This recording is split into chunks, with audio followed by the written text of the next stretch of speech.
નમસ્કાર વિદ્યાર્થી મિત્રો, ગુજરાત એજ્યુકેશન ચેનલમાં આપ સૌનું હાર્દિક સ્વાગત છે। તો વિદ્યાર્થી મિત્રો, આપણે ધોરણ 10ની અંદર આપણે પ્રયોગ પોથીની ચર્ચા કરી રહ્યા છે। તો આપણે અત્યાર સુધી 1 થી 19 પ્રયોગોની ચર્ચા કરી છે। હવે પ્રયોગ નંબર 20ની આપણે ચર્ચા કરવાના છે વિદ્યાર્થી મિત્રો। એના આગલા પ્રયોગની અંદર આપણે ઓહમના નિયમ આધારિત આપણે પ્રયોગની ચર્ચા કરી હતી। હવે એને જ આધારિત આપણે પરિબળો એટલે કે વાહક તારમાંથી જે વાહક તારનો જે અવરોધ છે એ કયા કયા પરિબળો પર આધાર રાખે છે એની આપણે ચર્ચા કરવાના છે વિદ્યાર્થી મિત્રો। તો ચાલો આપણી પાસે હેતુની ચર્ચા કરીએ। તો વાહક તારનો અવરોધ જે પરિબળ પર આધાર રાખે છે તેનો આપણે અભ્યાસ કરવાનો છે। ભાઈ, પ્રયોગ કરવા માટે વિદ્યાર્થી મિત્રો આપણે સાધનોની જરૂર પડે છે। તો સૌથી પહેલાં વિદ્યુત કોષ એટલે કે બેટરી કહીએ છીએ આપણે, એમીટર, નિક્રોમનો તાર અને તાંબાનો તાર। આપણે 2 તાર લેવાના છે, નિક્રોમનો તાર અને તાંબાનો તાર બંને લેવાનું છે, બરાબર છે। અને આની અંદર આપણે એમીટરનો ઉપયોગ કરવાનો છે। ઉપર વિદ્યાર્થી મિત્રો તમને આપી છે ભાઈ કેવી રીતે સર્કિટને ડ્રો કરવાની છે અને તમારે સર્કિટ કેવી રીતે જોઈન કરવાની છે એ જ સર્કિટ તમારે અહીંયા આકૃતિ બતાવી છે।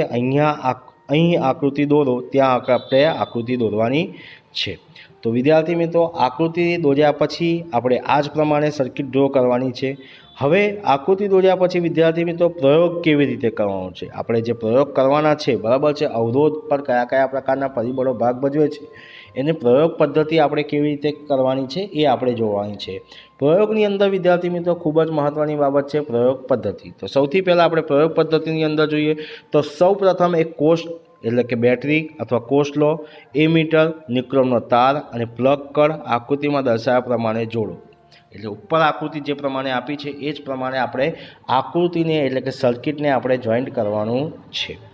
ત્યારબાદ આપણે પ્લગ કળ ચાલુ કરી એમીટરનું અવલોકન કરો। ભાઈ, સર્કિટ ડ્રો કર્યા પછી આપણે પહેલાં જોઈ લેવાનું છે, 0 કાંટા પછી આપણે જે પ્લગ કળ છે એના પર સ્વિચ ચાલુ કર્યા પછી આપણે તેનું રીડિંગ નોંધ કરવાની છે, બરાબર। હવે તેની તારની જગ્યા તેટલી જ જાડાઈનો પરંતુ બમની લંબાઈનો નિક્રોમનો તાર જોડી અવલોકન આપણે નોંધવાનું છે। તારની જગ્યાએ હવે નિક્રોમનો તાર જોડવાનો છે અને એટલી જ જાડાઈનો આપણો બમનો, દાખલા તરીકે 5 મીટર લીધો હોય તો હવે કેટલા કરી દેવાનું, 10 મીટર કરી દેવાનું છે અને એનું આપણે અવલોકન કરવાનું છે। આ તારની જગ્યાએ L લંબાઈનો અને બમના આડછેદવાળા નિક્રોમનો તાર જોડી અવલોકનની આપણે નોંધ કરવાની છે। ત્યારબાદ તેટલા જ પરિમાણવાળા તાંબાનો તાર જોડી અવલોકન નોંધવાનો છે। એટલો જ પરિમાણ એટલો કે એટલો જ સાઇઝનું અને એટલી જ લંબાઈવાળો આપણે તાંબાનો તાર જોડવાનો છે।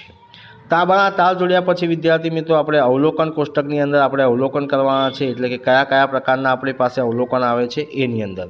તો વિદ્યાર્થી મિત્રો તમારી પાસે અહીંયા આગળ તારની અંદર નિક્રોમ અને તાંબુ। નિક્રોમ તારની લંબાઈ પહેલાં જોઈએ તો 4 સેન્ટીમીટર, પછી ડબલ કરીએ એટલે 8 સેન્ટીમીટર, પાછો નિક્રોમનો તાર 4 સેન્ટીમીટર, પછી ડબલ કરીએ L 4 સેન્ટીમીટર। તારના આડછેદનું ક્ષેત્રફળ A, 2A અને A આપણને જોવા મળે છે। તો વિદ્યાર્થી મિત્રો જ્યારે પણ આપણે પ્રયોગ કરીએ છીએ ત્યારે એનું આપણે અવલોકન અહીંયા જોવાનું હોય છે।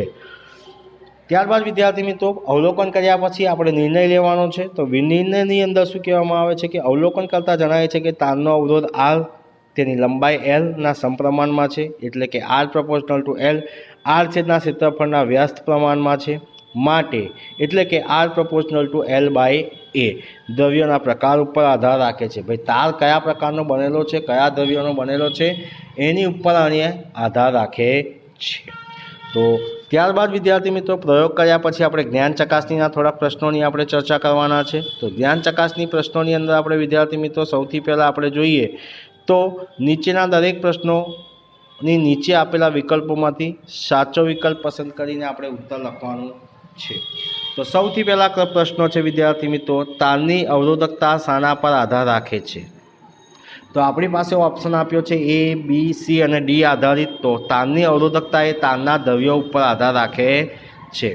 બીજો મુદ્દો છે અવરોધકતાનો એકમ કયો છે? તો અવરોધકતાનો એકમ ઓહમ ઇન્ટુ મીટર છે। ત્રીજો ક્વેશ્ચન છે વિદ્યુત ઉર્જાનો એકમ કયો નથી? તો વિદ્યુત ઉર્જાનો એકમ કયો નથી? ભાઈ, વિદ્યુત ઉર્જાનો એકમ તો વોટ સેકન્ડ છે, બરાબર છે, કિલોવોટ છે, જૂલ છે, એટલે આનો ઓપ્શન આવે છે C, એટલે કે વોટ નથી। ત્યારબાદ વિદ્યાર્થી મિત્રો ક્વેશ્ચન નંબર 2 છે ખાલી જગ્યા પૂરવાની વાત કરી છે। તો સૌથી પહેલાં ખાલી જગ્યા છે વોલ્ટ એમ્પિયર ખાલી જગ્યાનો એકમ છે। તો ખબર છે આપણે વિદ્યુત પાવરનો એકમ છે। બીજો ક્વેશ્ચન છે 1 માઇક્રો એમ્પિયર બરાબર કેટલા મિલી એમ્પિયર. તો જવાબ છે વિદ્યાર્થી મિત્રો 1 માઇક્રો એમ્પિયર બરાબર 10⁻³ ઘાત મિલી એમ્પિયર છે. તો વિદ્યાર્થી મિત્રો આ હતો પ્રયોગ નંબર 20ની આપણે ચર્ચા કરી. હવે આપણે નેક્સ્ટ વિડીયોની અંદર વિદ્યાર્થી મિત્રો પ્રયોગ નંબર 21ની ચર્ચા કરવાના છે. તો વિદ્યાર્થી મિત્રો આ વિડીયો તમને ગમ્યો હોય તો લાઇક કરજો, શેર કરજો અને કમેન્ટ કરજો. અને જો ચેનલને સબસ્ક્રાઈબ ના કરી હોય તો સબસ્ક્રાઈબ કરવાનું ભૂલતા નહીં. જય હિન્દ, જય ભારત.